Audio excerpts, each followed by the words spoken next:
Welcome to our channel. Today we how to use WhatsApp Web a quick fix step by step clearly. Open your preferred web browser on your computer. Type in the URL for WhatsApp Web, web.whatsapp.com. You will see a QR code displayed on your screen. Now, grab your smartphone. Open the WhatsApp application on your phone. For Android, tap on the three-dot menu in the top right corner. For iPhone, go to the bottom right and tap on Settings. Choose Link Devices in the menu. Tap on Link a device. Point your phone's camera at the QR code on your computer screen. Once the code is scanned, your chats will appear on the web. You can now send and receive messages directly from your browser. To log out later, click on the three-dot menu on the top left in WhatsApp Web. Select Log Out to disconnect from your device.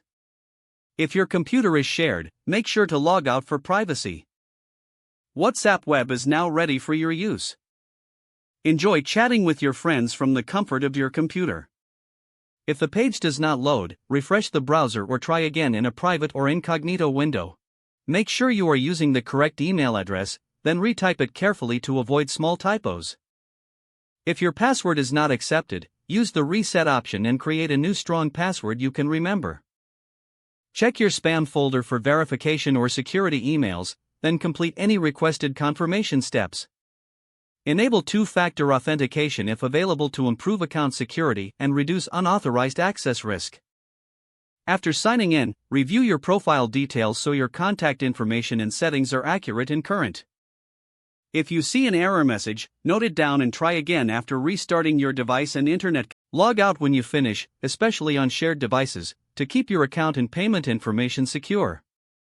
If the page does not load, refresh the browser or try again in a private or incognito window.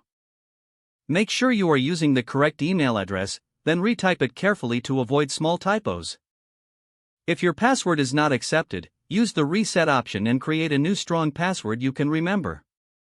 Check your spam folder for verification or security emails, then complete any requested confirmation steps. Enable two-factor authentication if available to improve account security and reduce unauthorized access risk. Don't forget to like this video and subscribe to our channel for more step-by-step tech guides.